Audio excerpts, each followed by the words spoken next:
Blog Talk Radio. Welcome to Institute for Personal Development, where total consciousness is the new frontier. Kriya Yoga is the union of the individual with the divine. Join us as we explore the practices that initiate this process. Good morning. Welcome to the Voice of Yoga. Let's talk consciousness. I am your hostess, Winton, and with me is Kenny Toy, also known as Swami Jayananda, founder of Institute for Personal Development, located here in Hampton, New Hampshire. Well, good morning, Swami. Thank you for being here today. How are you? I'm doing well. And how about you? I'm doing great on this another rainy day we have here in New England. Well, thank you, listeners, for tuning in. Today on The Voice of Yoga, we will be discussing the concept of stress as a cramp in consciousness and how the initiation of the progressive cycle in development can offer solution to this common problem. Swami will also explain the association between matter and mind as a simple internalization between symbols and feelings. Later, we'll talk about the application of Kriya Yoga to empower individuals to be able to make those clear distinctions between what is real and what is imagined. We'll touch upon the development of the lower mind as a tool and guide for effective living. So, Swami, in our description, it's written that we can't have a feeling without a thought, that form follows function, how we think is what we become. So could you, for our listeners, let's back up a little bit and explain what do we mean by those that thought? We can't have a feeling without a thought. Form follows function. Yeah, it's a lot of words, and what does it all mean, and how do we translate that into a practical guide for highly effective living? But I really think that it comes down to, just how we started it, that this concept of stress is really a cramp in consciousness for most of us, that, we are chronologically aging, but we are psychologically, spiritually remaining in this underdeveloped state. And a big part of human development is the development of this lower mind, the whole thing of being able to control how we think. But also, even deeper than that, it is what we call the pattern of our body that really runs our show. That's one of the levels that we think at, that our minds are pretty complicated, that we're thinking on many levels, that, there is parts of the mind that make up the body. The mind can also makes up the mind, and the mind is a go-between between endless possibilities and our reality. So a big part of understanding how everything is working is really helpful. Again, one of the reasons why Kriya Yoga is a path of action, it's a path of knowledge, and it's a path of devotion. That it's complex problems, so you're going to need a complex solution.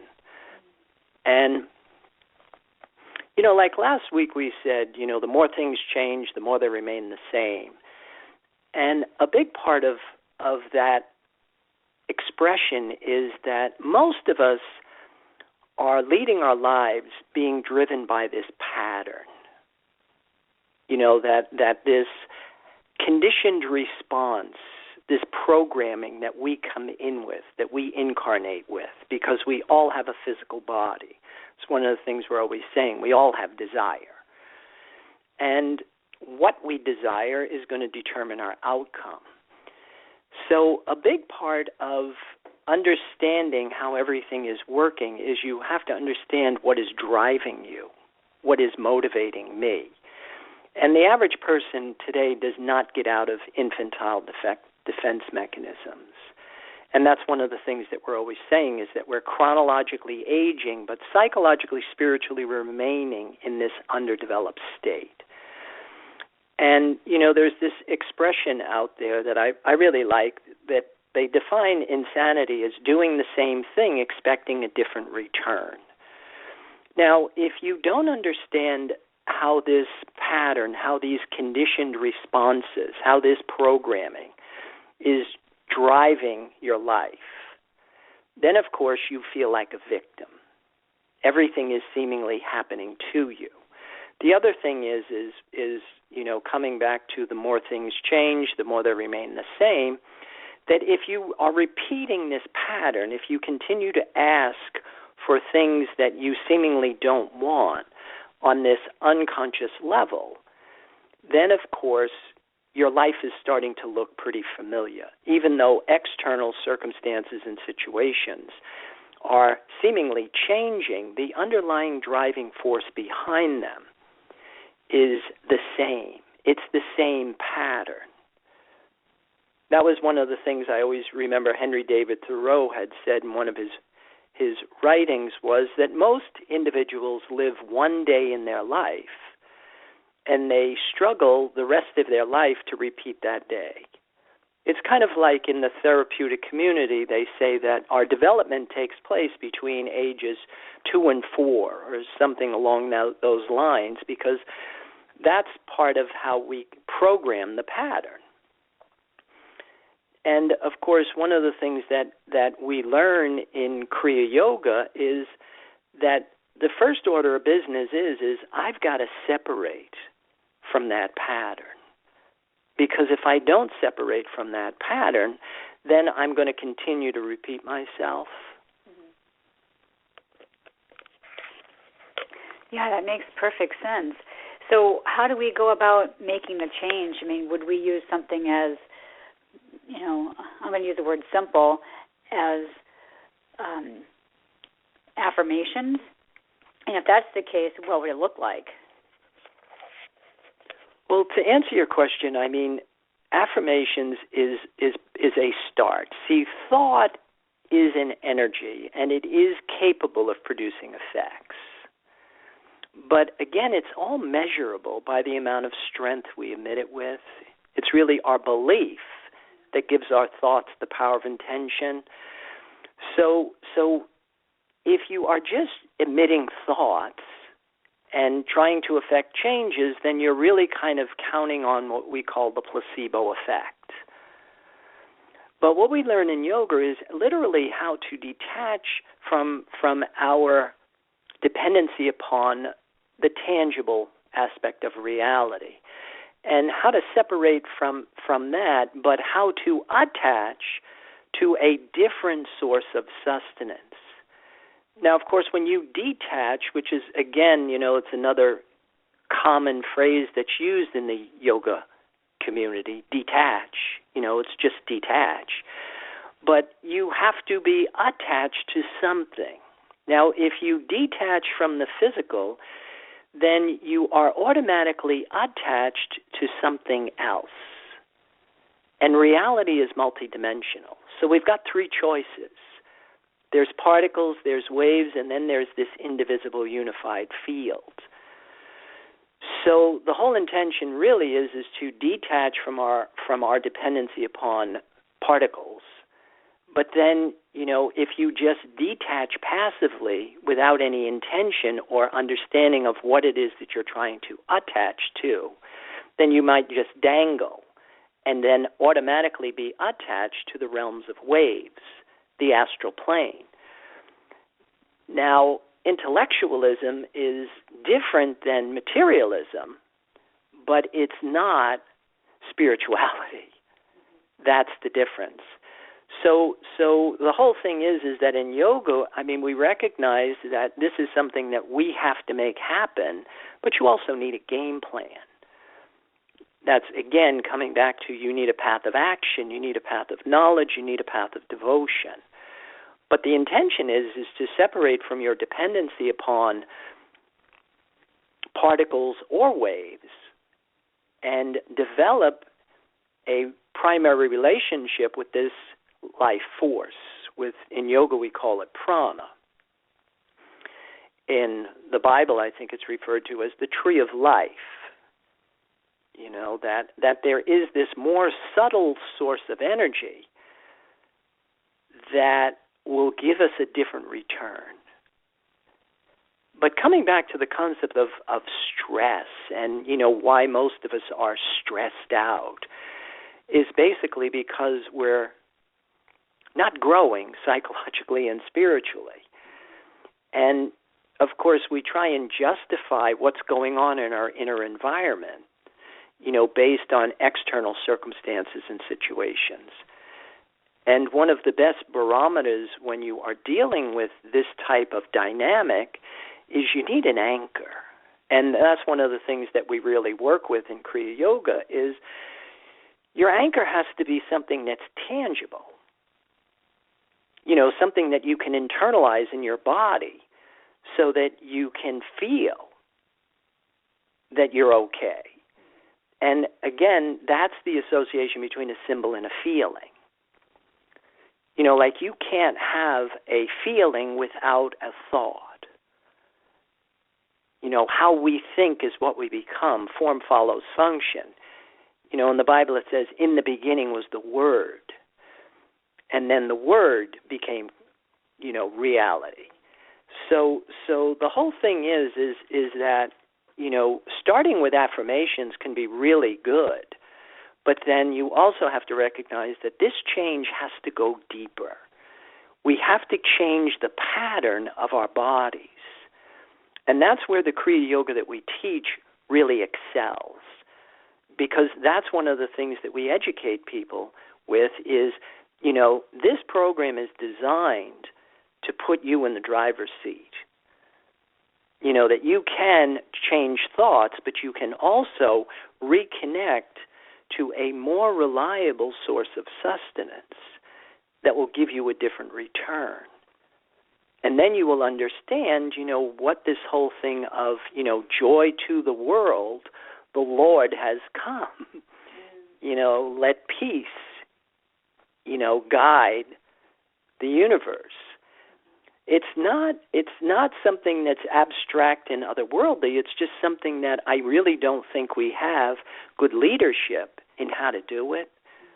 We're trying to find this joy with our attachment to a source of sustenance that's very limiting, as opposed to a source of sustenance that is liberating.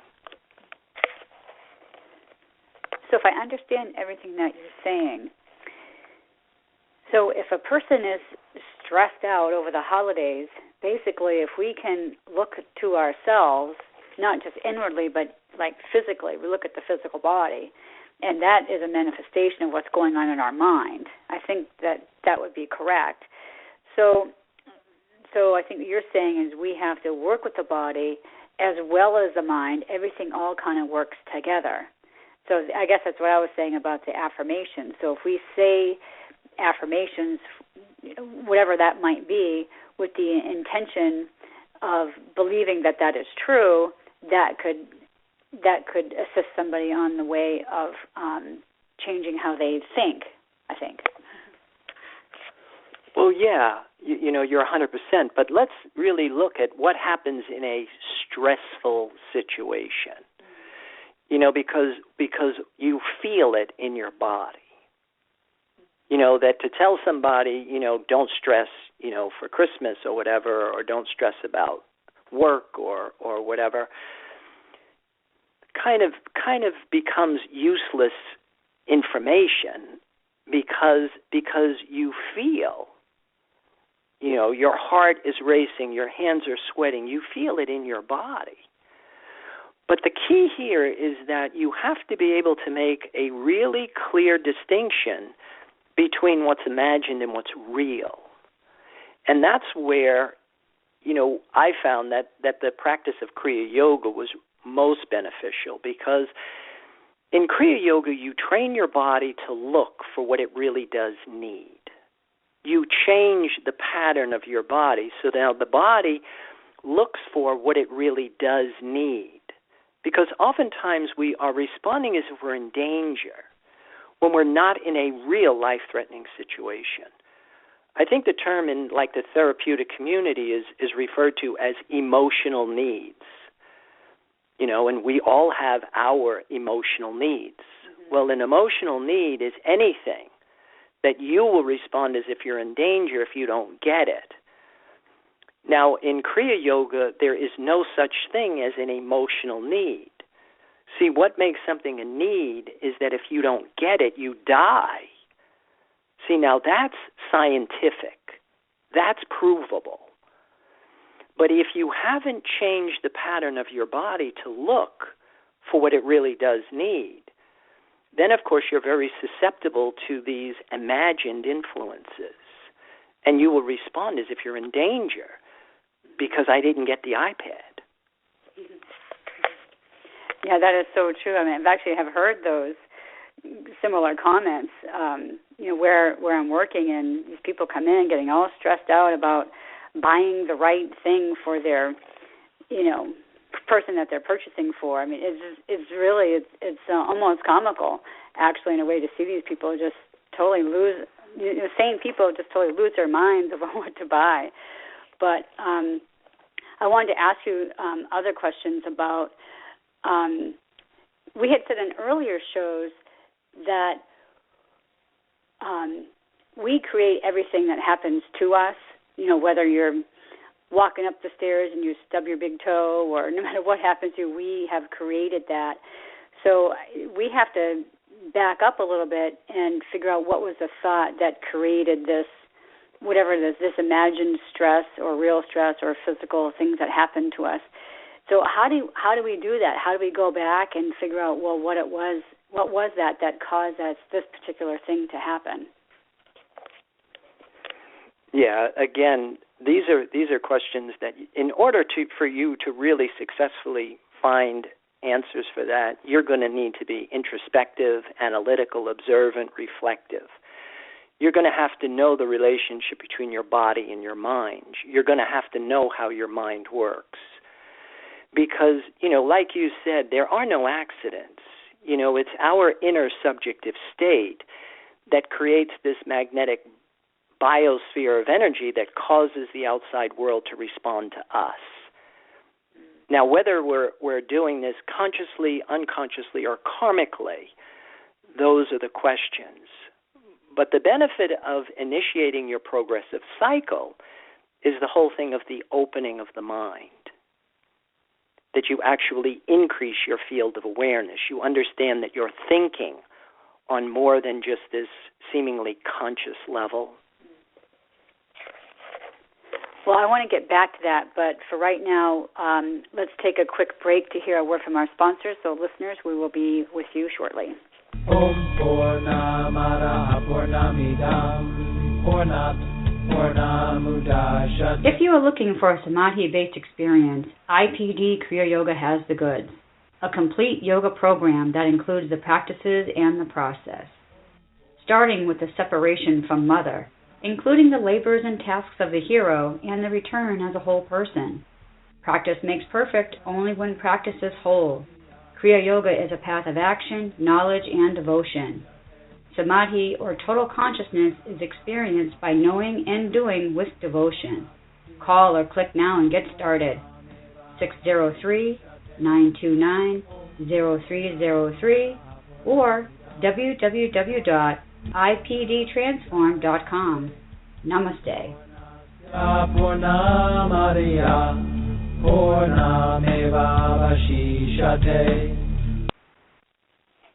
Well, welcome back. For those of you just joining us, you're listening to The Voice of Yoga, and we are talking consciousness. So, Swami, right before the break, we were talking about us being the creators of whatever happens to us. So, thinking about everything that happens to us is preceded by a thought.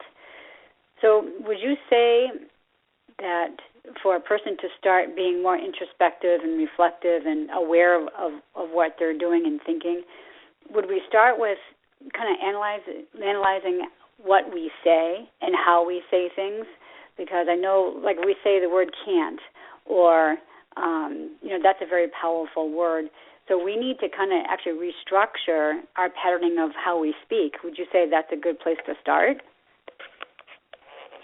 Well, yeah, I think any place where you start, you have to have a sense of awareness of how you're doing it. But I also think that, probably the single most valuable thing a person can learn how to do is to reprogram their pattern. That this is the essence of the Kriya Yoga that we teach, that, it's oftentimes our unconscious, I want to say, requests that oftentimes are in conflict with what we think is conscious. Because again, it's going to be this pattern. It's going to be your beliefs that's going to determine your fate. And so a big part of it is you have to believe that you're good enough. And that's where, rebirthing the body and the life force, which is, to me, the secret to life that is talked about in every one of the scriptures I've ever read. Basically, to use what you need to produce the feeling that you're okay is basically, what all of them are saying on some level. Because you need an anchor. And then you also have to be able to clearly make a distinction between what's imagined and what's real. Because your mind can manufacture thoughts. Mm-hmm.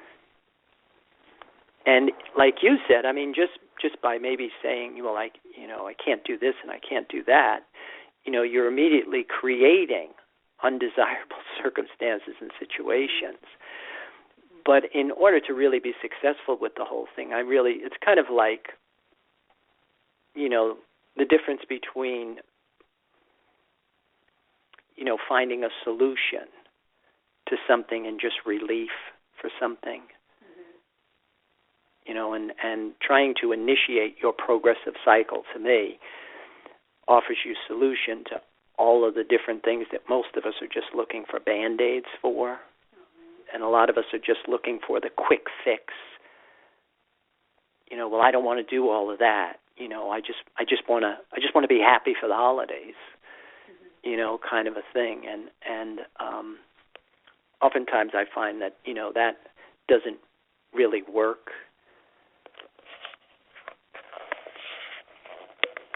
I wouldn't think it does. I remember seeing this movie. I think it's called Home for the Holidays or something. And these adults go back home, and once they're into their family home, back in this environment, it's like everybody has gone back to these roles that they had when they were younger. Like these adults become children again, and it's just interesting that the dynamic that happens with this family.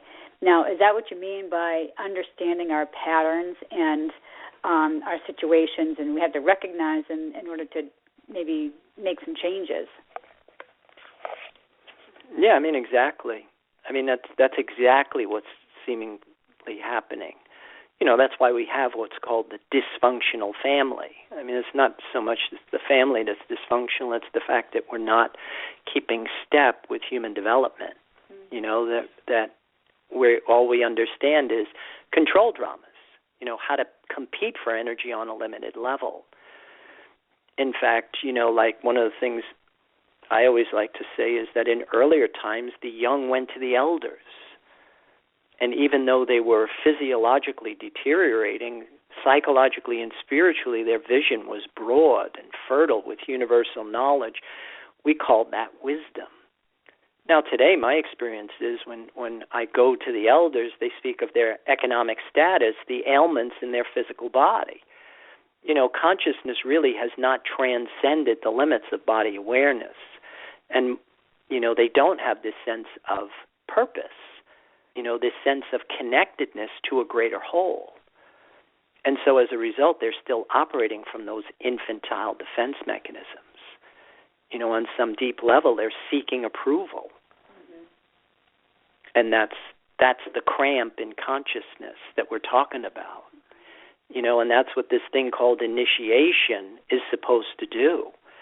It initiates this progressive cycle, but it's not just something that you intellectualize. It's not something you study. It's something you become, and it requires the rebirthing of your body in a different source of sustenance. And then all of a sudden, when you do that, then the panel's wired. The lid is off and sky's the limit. Because you made the transition, you're no longer the victim. That's everything is happening to you, which means you're out of that regressive cycle, which is all, it's guilt, shame, anger, resentment, blame, emptiness, boredom that we cycle through. And that, again, that's a big part of why the more things change, the more they remain the same, is because, I'm still asking for all of these things that, I have been asking for since I was an infant. Something isn't keeping step with my chronological aging process. And that's where the Kriya Yoga that we teach is, so different, because we learn how to control how we think. We learn, just how to explore the mind and all of the different facets of the mind and how to program it and how to ask for what you want, and also to rebirth your body in a life force that will give you the belief that you're good enough.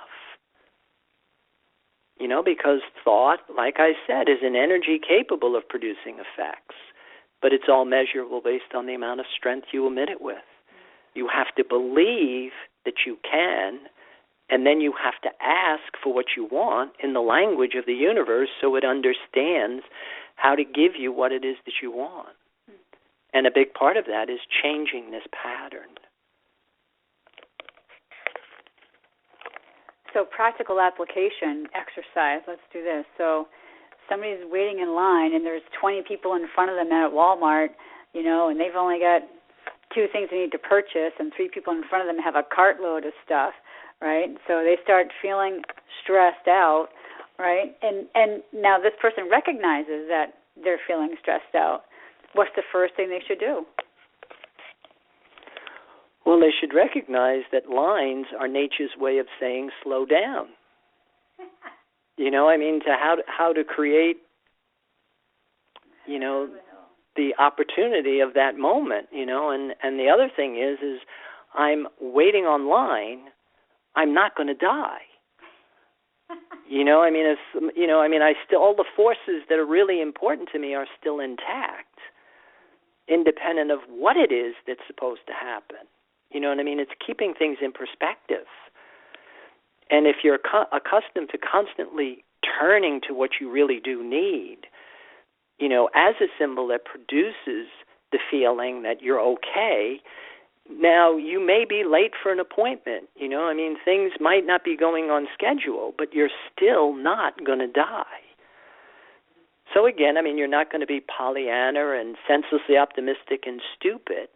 You're not just going to release and let God, but you will be able to intelligently be able to manage real life circumstances and situations. Maybe even have enough intelligence to have foresight that I should have allowed a little more time. Maybe start a little earlier next time. But by the same token, you haven't negated what's going on. You just made it smaller. Excellent response. This is why we need programs like Kriya Yoga, especially at Institute for Personal Development. So I think, Swami, it's about that time we need to start closing down our program for today. So I would invite listeners out there to please visit our website, and you can follow us on Pinterest and Twitter and Facebook. Also available to listeners are the online classes that you can access through our website at www.ipdtransform.com. Just click on online classes, and from there it will direct you as to what you need to do next. So, but please keep those comments and questions and curiosities coming, because Swami does enjoy hearing from you. Be sure to tune in to our program next week. We'll have our final show of this holiday series, Christmas Prana Feast. So, Swami, any final thoughts about our show today? No, but I would like to thank everybody for listening and invite people to join our spiritual advance in our programs. And with that, I'll wish everybody a good day. Namaste. Well, thank you for listening to our program, The Voice of Yoga. This is Lisa Winton along with Swami Jayananda signing off. Have a wonderful Kriya Yoga kind of day. Namaste.